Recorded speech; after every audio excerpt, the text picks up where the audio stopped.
สบายดีเดี๋ยวนี้ก็6 โมงตอนเช้าหากันไม่เห็นอย่างน้อแต่เด็กแต่ดื่นนี่นะเด็กแต่เดินนี่พากันมาเฮ็ดหน้าแล้วเนาะมาเบิ่งบอกพี่น้องด้วยว่าอันสถานนี่อยู่เมืองใดอันนี้แม่นธงหน้าอยู่อเมริกาเด้เมืองเฟรสโนได้นี่ทงนาอยู่อเมริกาเมืองเฟรสโนรัฐแคลิฟอร์เนียเนาะรัฐแคลิฟอร์เนียเด้แท้ๆเด้นี่พี่น้องสิเชื่อบ่อยู่แคลิฟอร์เนีย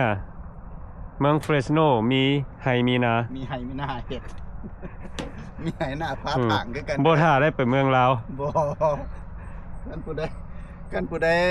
ดำหน้าเก่งๆนี่มาเฟรสโนเด้อมื้อนี้ก็ได้มากับซ่องกี้มรกตสบายดีเด้อพี่น้องเด้ออีกแล้วพี่น้องอีกแล้วอย่าสุฟ้าเบื่อเด้ออย่าฝ่าเบื่อหนากันเด้อ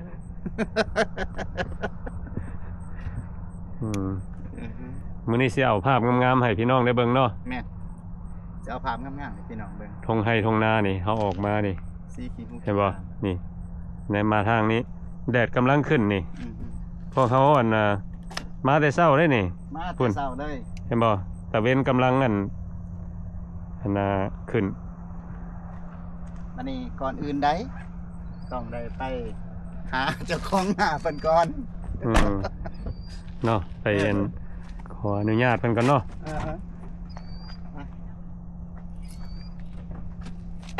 อันนี้สบายดีตอนเช้าสบายดีตอนเช้าสบายดีสบายดีสบายดีสบายดีเจ้าเป็นเจ้าของบ่เจ้าของนี่ก็เจ้าเอิ้นว่านางเอเกอร์บ่แต่ว่าถึงที่นั้นบ่แม่นเพราะว่าonly 35เที่ยวขออนุญาตได้เด้อเน็บหางกระต่ายเน็บหางกระต่ายอีกเทื่อนึงสบายดีซื้อเชียเพราะว่าได้ติดต่อกันทางโทรศัพท์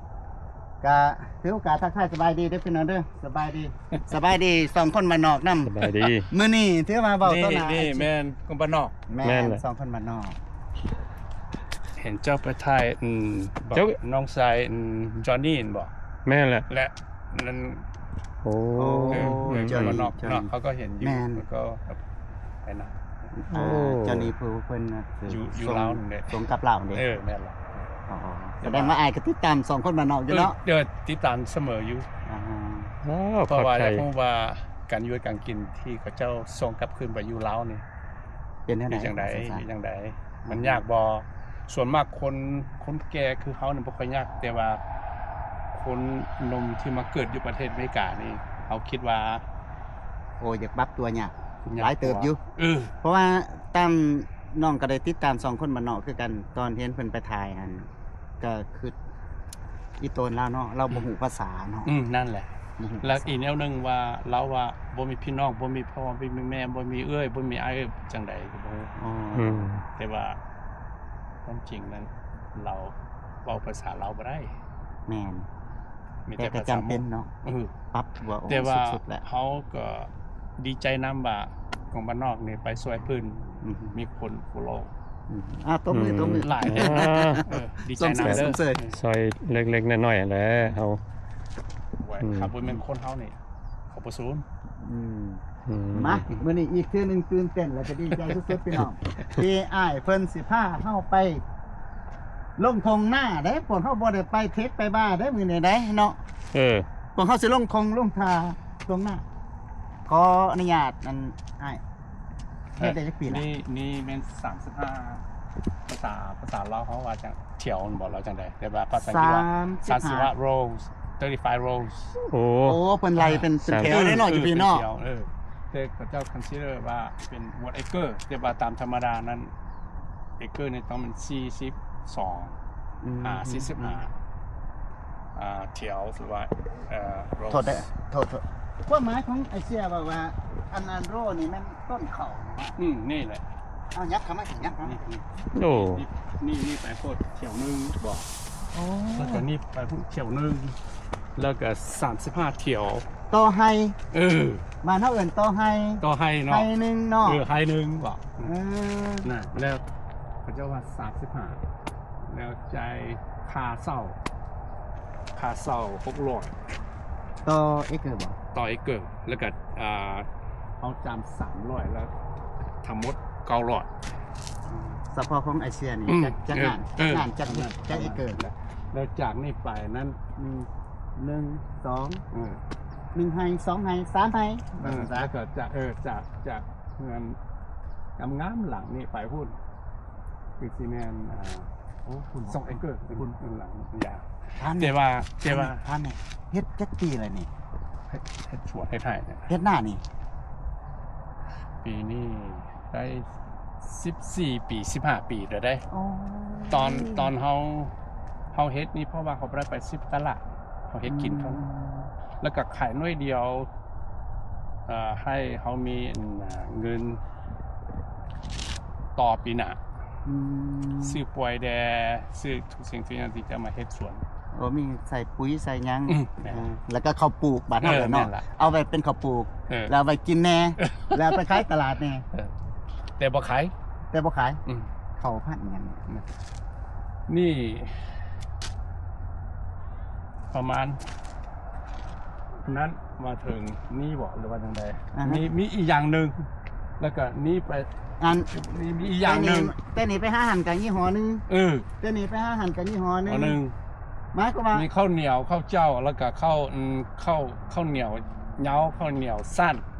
แล้วก็ข้าวเจ้าข้าวเจ้าน้อยข้าวเจ้าใหญ่ โอ้ น่ะ มีข้าวเจ้ากับข้าวเจ้าน้อยค่ะ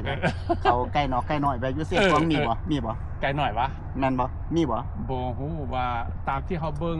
อยู่เมืองลาวเนี่ยเขาเจ้าว่าแม่นคล้ายๆน้อยอันบ่ แม่ เขาเบิ่งนี่มันก็คือแต่ว่าเขาบ่แน่ใจว่ามันแม่นหรือบ่ แม่นเขาไก่น้อยบ่ เออ ว่าสันซาเนาะ เออ โอ้ เออ อ้ายหันเฮ็ดมา14ปีแล้ว อืม แต่ว่าพวกเฮาคือบ่ฮู้ เราเฮ็ดมาได้14 ปี15ปีเพราะว่าปี2012บ่แล้วจังได๋ อ๋อ2012 อืม 2012ก็14ปีแล้วเนาะ 14 ปี อ๋อถามอ้ายแน่ว่าสภาพอากาศที่ทางอเมริกานี่มันต่างบ้านเฮาเนาะ แม่นไหน มีปัญหาบ่ต่อการเจริญเติบโตของมัน สำคัญที่สุดนี่มันน้ำนี่คือบ่ได้คือบ้านเฮานี่น้านี่ต้องมีน้ำอยู่ตลอดได้ แม่น แต่ว่าอยู่นี่น้ำบ่ได้คือตามใจที่เขาอยากได้ โอ้ แล้วคันเฮาเฮ็ดหลายแล้วพระเจ้าแบ่งน้ำเป็นอัตราหรือจังได๋ โอ้ แล้วบาง ใส่ มื้อ น้ำหลายกับเสียเงินหลายจ่ายหลายว่าซั่น ใจร้ายแต่ว่าเขาอยากใจายก็บ่มีน้ำเพราะว่า โอ้มันขึ้นกับข้องเขาปล่อยน้ำ เออ บ่ ปล่อยน้ำเพราะว่า3มื้อ4มื้อ4คันมื้อ4เราจังฮอดเขาปล่อยน้ำแล้วหมายความว่าคันอากาศมัน110 108 105อากาศ เขาจังปล่อยให้ นั่นค่อนหลาย เขาบ่ปล่อยให้บ่หรือเขาปล่อยให้ตอนน่ะ เขาปล่อยให้แต่ว่าคันเจ้าใส่ไฟใส่แล้วหมายความว่ามาบ่ทันฮอดแล้วมันเป็นแบบนั้นซื่อ อ่านหมายถึงของชลประทานบ่หรือบ้านอะไรคะแนวบ่ ๆ มาแถวไหน คันแนลมีแต่ว่าคันแนลนะเขาเจ้าเปิดแต่ว่าบ่ได้คือบางบ่อนนะ อ๋อ มีบางบ่อนนี่เจ้าเปิด หมายความว่านะเจ้าอยู่ตาม อือฮึ แล้วคันแนลนั้นอยู่สูง มันง่ายเจ้าปล่อยโหลดแล้วก็ได้น้ำเลย แต่ว่าอยู่นี่คันแนลบ่แม่นคันแนลตัวใหญ่นะคือว่ามันดิชคันแนลเท่านั้นน้อยๆอันบ่แล้ว แลนเป็นทอมาเนาะ แล้ววันจันทร์ถึงวันศุกร์นี่คนไม่กล้าก็จะใส่โอร์นาเมนต์เดี๋ยวว่าวันเสาร์วันอาทิตย์วันเสาร์วันอาทิตย์นี่หมายความว่าเมื่ออื่นคันเฮาได้แล้วก็วันเสาร์หน้าบ่ได้ละหมายความว่า 1 เดือนเขาได้2 เทื่อ 1 เดือนก็ปล่อยน้ำให้2เทื่อ น้ำคะเน่าน่ะน้ำหลวง น้ำพร่องนี่ คันซั่นอ้ายสิแก้ไขแนวใดเหลือจากนั้นสิเอาดึงน้ำมาแต่ไสมีแท่งบ่มีบาดาลบ่ มีเขาเดินนำมาพูด แต่ว่าคือหมายความว่าเขาคันว่าเขาผู้เดียวเฮ็ดแต่เข้านั้นมันบ่ยากปานใดเดี๋ยวว่าคันพวกเขาเฮ็ดหลายคือแบบนี้นี่ เจ้าก็ต้องการน้ำข่อยก็ต้องการน้ำ โอ้แสดงว่าอ้ายหมายถึงมีหลายเจ้าบ่นี่ นี่แหละ โอ้ นี่ก็แม่นของเขานี่แม่นนี่แถวนี้ เห็นละ แล้วก็นี่จากเงินหลังงามๆนี่ไปพุ่นก็มี เขาเจ้าคันซิเดอร์ว่ามัน2 เอเกอร์ 2 เอเกอร์ แล้วก็หลังไปจากเงินนั้นไปพุ่น ก็มีอีก ก็มี มีประมาณอีก4 เอเกอร์ โอเคเอาถามย้อนขึ้นมาอีกนะอ้ายว่า อันนั้นก็1,000อันนี้ก็1,000ตัวใดเขาจะเอาข้าวเหนียวนี่ นี่เขาเจ้า เขาจะห่วยก็สิไข่ตัวนี้ นี่ข้าวเหนียวด ข้าวเหนียวดำข้าวกำบ้านเฮาเนาะ ำข้าวเหนียวดำคือบ้านเฮา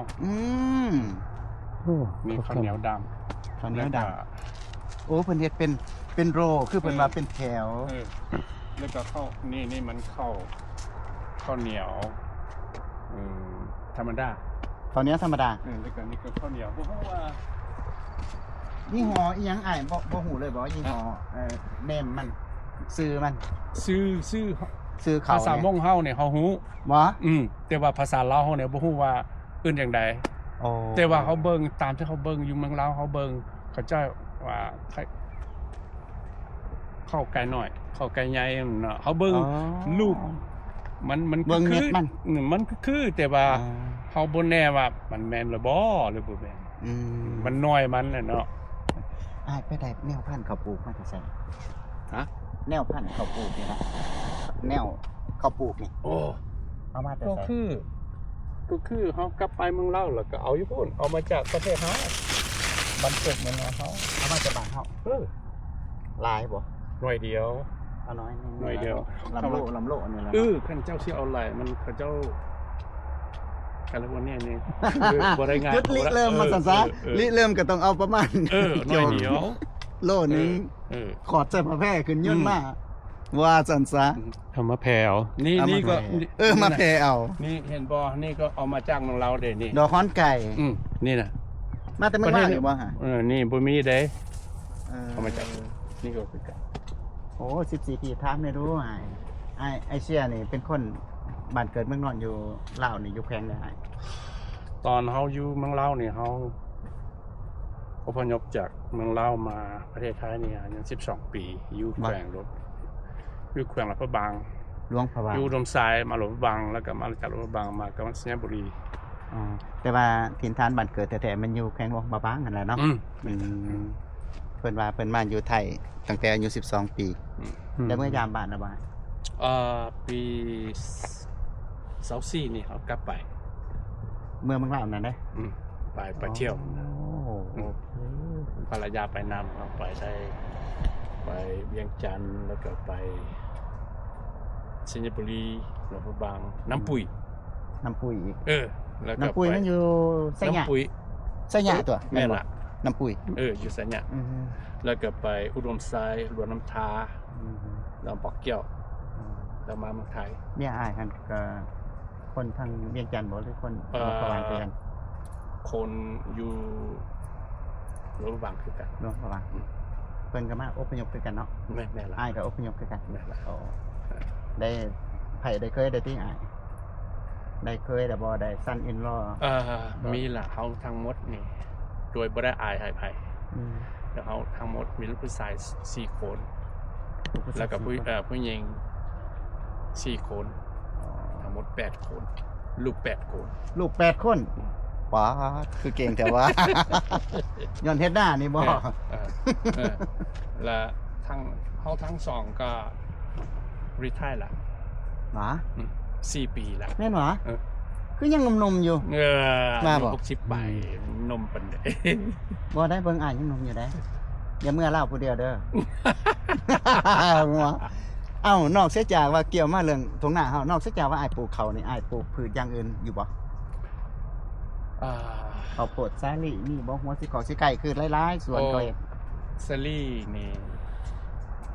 ตะกี้เขาก็พูดน้อยเดียว แต่ว่า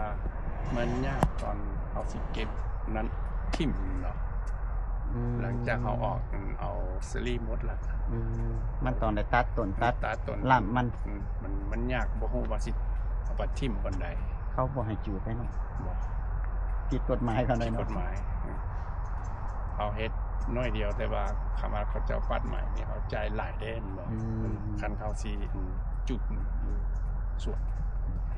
ไปอยากรบกวนไอ้เสียผ้ายางอ้อมๆให้หน้าอายเบิ่งดู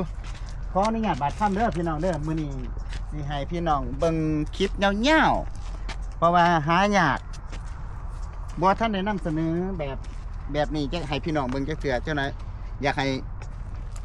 ให้พี่น้องฮู้ว่าอยู่อเมริกาก็มีหน้าคือกันเด้เนาะ นี่คือกันเขาสิพานี่ไปพูดสิกลับมา เพราะว่าความจริงนั้น โดย เขาเว้าภาษาลาวบ่ค่อย ก็โอเคได้อาย เพราะว่า อ้ายนี่จากบ้าน12 ปีอ้ายมาอยู่ไทยเนาะ มาอยู่ไท อ้าย ย ก็สิเก่งภาษาไทย ด้ เพิ่นได้หลายกว่า อย่ามาเรียนภาษาไทย เพราะว่าเขาแม่นคนพยพแล้วหลังจากจบป .6 เขาเจ้าบ่ได้เขาส่งตอบม .1 ม .2 เขาจะว่าเจ้าเป็นคนอพยพเจ้าบ่มีสิทธิ์ที่จะไปต่อนะ โอ้ยอยู่ แล้วก็ อยู่เมืองไทยเพิ่นว่า เออ ก็เลยบ่ได้เรียนต่อ ตอนเขาอยู่ศูนย์อยู่แคมป์บ่ อือฮึ พระเจ้าวันยักษ์สั้นเราเลยบ่ได้ไป ออร์แกนิกเบิดบ่เนี่ย ฮะ ออร์แกนิกบ่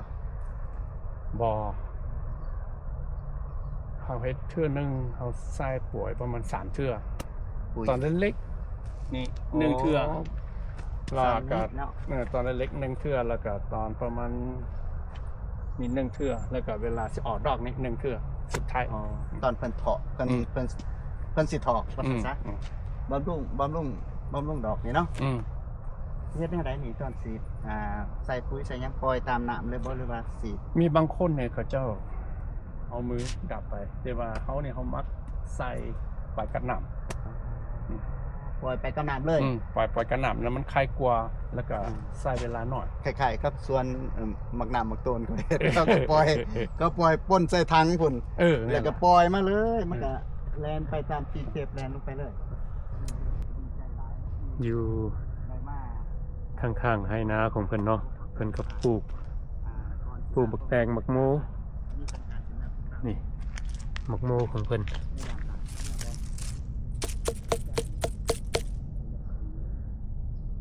สุกแล้ว นั่นน่ะ เอาเขาหน้าบ้านนี่ขายทั้งหมดสิขายทั้งหมดขายเนาะ นี่เนาะบักโมเพิ่น ก็คือว่าขา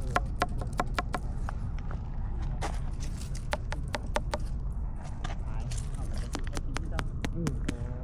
ก็เลยมาเก็บไปกินดีกว่า เพิ่นปลูกบักโมบักแตงอันนี้บักแตงที่เพิ่นเอาไปตำ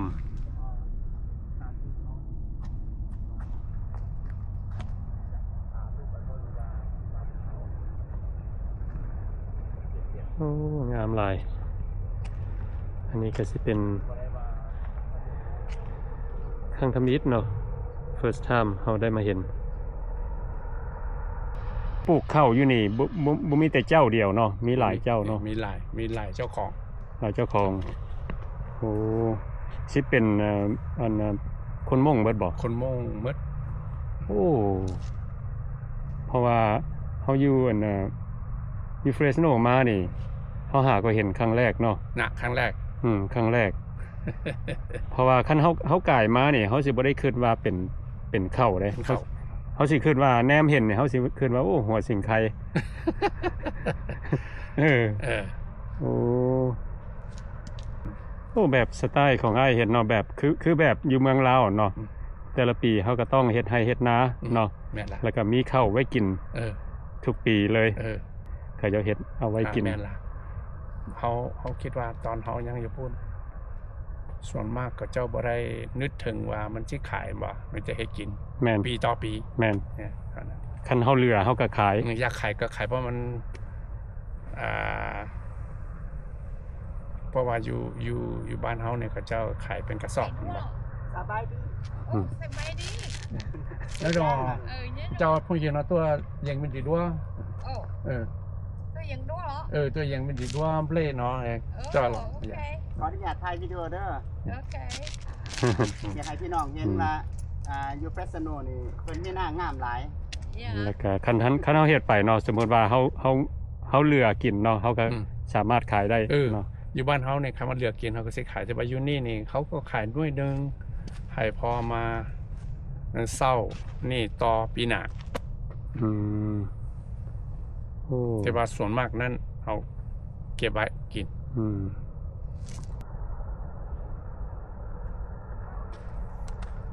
ขอโทษเด้อภาษาลาวเฮานี่เฮาตอนเฮาออกจากบัดเกิดเมืองนอนเฮามาเฮามันยังคือว่าเป็นเด็กอยู่ แล้วก็เว่าภาษาลาวนี่ โอ้ย บ่ บ่ว่า เก่งก็ บ่ว่าได้แหละอันเบิดทุกคนเป็นแบบซั่นเฮาคือกันหลายคนส่วนหลายเฮามาแต่ตนยังน้อยเนาะ อืม เฮามาอเมริกาเฮาก็เรียนแต่ภาษาอังกฤษ แม่นล่ะ หนังสือลาวหลายคนก็ลืมไปเบิดแบบค่อยนี่แหละ หนังสือลาวบ่ได้เด้อ่านเขียนบ่ได้เด้ อ่านเขียนบ่ได้ บ่ได้แล้วหนังสือลาวอ้ายนี่ได้อยู่บ่ ได้อยู่ยังได้อยู่ ได้เนาะสิอ้ายก็ยังดียังดีหลาย เพราะว่าหลายคนหนังสือลาวนี่สิบ่ได้แต่เว้าบางคนก็เว้ายากอีก อืมมื้อนี้ก็บ่มีหยังหลายเนาะเฮาก็ขอบใจอ้ายหลายๆเนาะที่ให้พวกเฮามาถ่ายสวนข้าวอยู่อันนี้Fresno Fresno อืมแล้วก็เฮาเห็นเพิ่นปลูกมะเขือแดง ปลูกบักเขือเนาะบักแตงบักเพชรบักหยังแบบเพิ่นปลูก อันนี้แบบเพิ่นปลูกกินไปนํเนาะ แม่นล่ะ โอ้ก็แบบเดียวกันกับอยู่บ้านเฮาล่ะเนาะ บ้านเฮา มีไร่มีสวนมีหยังเพิ่นก็ปลูกเล็กๆน้อยๆไปนํนี่ อยากกิแบบใดก็พูดนะ เอา พอไว้ได้กินแดง อืม บ่ได้ไปตลาดแดง แล้วก็บ่มีหยังหลายเนาะอ้ายบ่มีหยังเว้าบ่ นั่นแหละ อืม เพราะว่าภาษาลาวก็เว้าบ่ได้เก่งปานใดก็ดนละนานพดละเว้าบ่ได้เว้าภาษาลาวเสียงมันก็บ่ได้คือเสียงภาษาคนลาวเขาจริงนะ แล้วก็ขอโทษที่คันว่าผู้ใดหรือว่าพี่ๆน้องๆลูกๆหลานๆผู้ใดเห็นก็ขอโทษน้ำเด้อเพราะว่าเฮาแม่นคนเกิดมาจากเมืองลาวแต่ว่าภาษาลาวก็บ่ฮู้คักปานใดแล้วก็เว้านี่ก็จิ๊กๆแจ๊กๆก็ขอโทษน้ำทุกคนพวกพี่พวกน้องลูกหลานทุกคนเด้อแล้วก็มื้อนี้นี่กองบ้านนอกก็มาฮอดพี่ แล้วก็เจอเพิ่นแดพบเพิ่นแดที่ไปทายอยู่เมืองลาวเนี่ยจอห์นนี่เนี่ยนะแล้วก็ดีใจน้ำเด้อมานอกเด้อ โอเคดีใจคือกันอ้ายโอเคthank you no welcome ขอถ่ายวิดีโอได้ติบ่เป็นหยังติ Ồ, bố bị nhàng. โอ้ Bố bị nhàng. ผ้าอีหยังหันคือว่าใหญ่สิไปใส่หยัง Hả? ทางหลังเจ้าหันแม่นหยังฮะ Ồ. Đi đi mà. นี่บ่นี่ Ồ, đi mình. โอ้ยบ่ทันมีหยังเสือ Là nhang bố bị thằng nhà mi nhàng kìa. เสือไปใส่หยังล่ะ Đi ao đi phải sai thua. โอ้เก็บบักถั่ว Kịch thua là mình. สวนเจ้าวันนี้ Bỏ men không phi nông vậy. ของพี่น้อง Hả. โอ้ ค่อยสิซื้อทั่วเขาไปมินลูกชายค่อยในมันพ่อเราตายเราก็สิมาซื้อทั่วแต่ว่าเขายังมันมาเราค่อยมาเก็บก่อน เลี้ยวบนทางหลังคือว่าเหี่ยวไปแล้วยังอยู่สมอง มั บั น กถั่ เขียว ว เมื่อละเพราะว่ามันตาย คุณ เมื่อ ทา ละ งคุณยังเป็น โอ้อยู่ไหนพุ่นเด้ เขียว เนาะ มันตายเมื่อละ ผ้ายางก็ไปเบิ่งแน่น่ะ โอ้โหเลย ฮะยางสิยางก็ไปได้บ่ ได้ ไปไปน้ำเพลิน ไปเลย อยากเห็นว่าบักถั่วยังอยู่บ่บักถั่ว นี่มันมาทั่วเลยนะ โอ้มันก็มี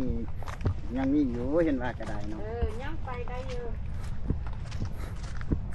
มื้อนี้ อันนี้เป็นส่วนพี่น้องเจ้าเนาะ แม่นสอนพี่น้องค่อย โอ้โอ้บักถั่วก็เป็น หม่งเพิ่นมาเก็บบักทัว เพิ่นมา เลย เก็ ถื บ อ มา โอกา ค่ะ สเบิ่งส่วนบักทัวเพิ่น นี่งามแน่นอนซำนี้ หน่วยเครือตายอยู่แต่หน่วยยังงามเนาะ โอ้ยเราคนเดียวนะมันเฮ็ดหลายๆนี่มันเทคเคบ่ได้ แล้วมันมีหญ้าไหล อืม ฮะโอ้กลัวค่อยจะไปซื้อถั่วซื้อสาลีก่อน โอ้โอเค สบายดีแม่ เดี๋ยวอยู่ใส่มา ให้เพิ่น อยู่เฟสโนนี่แหละ อยู่เฟสโนนี่เนาะ แม่นแหละ ก็เอามาทั่ว บ่มาเบิ่งหน้าเขาสบายดีพ่อสบายดีเนี่ยบอกภาษาลาวก็ได้ แต่มีพี่ตัวตัวน่ะ อยู่เมืองลาวอยู่บ้านแขวงไหนพ่อ ลงพระบาง หลวงพระบางเมืองไหน เมืองเสียเงิน เสียงเงินหลวงพ่อโอเคได้เมื่อยามบ้านแล้วบ่พ่อเมื่อยอยู่บ่เมื่อยามบ้านเสียงเงินบ่ พาได้ยุนแล้ว โอ้ปลูกบักสลี ไ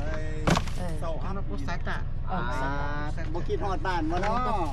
เอาอีกท่อง บ่ว่าซั่น ใช่ มีแผนสิเมื่ออยู่บ่ อ๋อพี่น้องอยู่มาแต่ไปผู้เดียว มาแต่พอผู้เดียวโอ้มาอยู่แคสโนนี้เลยแล้วยังมาขายน่ะข้าวโพดมักสลอยบ่หรือมักสลีแม่ รวยเย็ดมา มื้อนี้บ่มีสไลด์ ว่า มื้อนี้สไลด์มาเล่ามื้อวันนี้เล่า มันฟักหน่อยๆคือมักสลอยนะแม่เนาะ อ๋อ ขายจังไดนี่ ฮะ ขายจังได เอ่อ คู่หนึงบ่ ผู้นี้30ดอก 30โอ้ โอ้โหมันจะเดี๋ยวนะท่านมาได้นี่เล่าแล้ว แม่ละว่าใบใหญ่โพดบ่มีเงินทอนเลย มันจะมีแง่แต่ฉันมันในเงี้ยดวงซะได้ มันเทแบบว่าผม คู่หนึง30ดอน อืม ปลูกเองแม่นบ่ เราปลูกเอง โอ้ปลูกเองบ่พอมักสลีเจ้าปลูกเองโอ้หวานไปยังได้เนาะ มันยาก มันหยาบ พอเรามากินบ่ได้แล้วมันหยาบบ่ตัวลูกค้าดอก มันหยาบแล้วว่า แล้วก็ได้เด็กคนนี้จัวซะก็จัวแล้ว của tôi nhá lo tiền của tôi xài trầu chứ mà โอ้ก็เน้นใส่แล้วชอบนั่นแหละ hua cho nào mà tại xin bê mẹ ca hua trầu เด็กก็ยังก็ตุ๊กจัวหรอ của tôi bắt đời của tôi bắt chưa นี่อยากเสียงม้อใช่ไหม đúng cha จ้าชื่อเป็นหมดเลยตุ๊กจ้าใช่ไหมจ้าหน่อย lên từ mỏ vào nước cha rồi đấy หมดใช่ไหมเหนียวถือว่าโบปัดหัวจ้าหน่อย này bắt tổ cha và chả chỉ biết cho này cứ ti xong ใช่ mà แต่เช่นเพื่อนม้อๆเนี่ยเพื่อนหญิงช้าน่ะ ô nhớ này sợ แล้วก็ตุ๊กปัดตัวคนด่าอู้น่ะ tôi bắt tổ con đảo ก็ตุ๊กปัดตัวเราคนด่าอู้ไปอ่ะค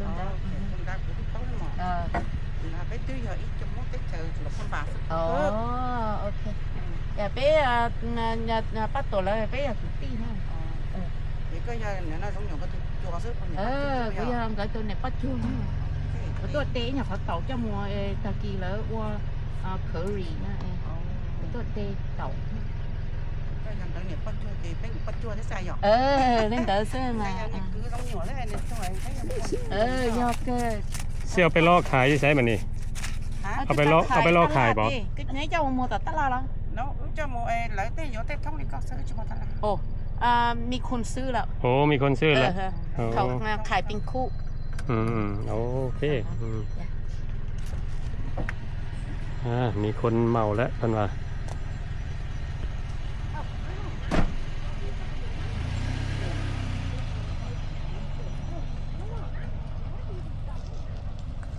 แม่นอยู่บ้านเฮานี่มีกบมีป่าได้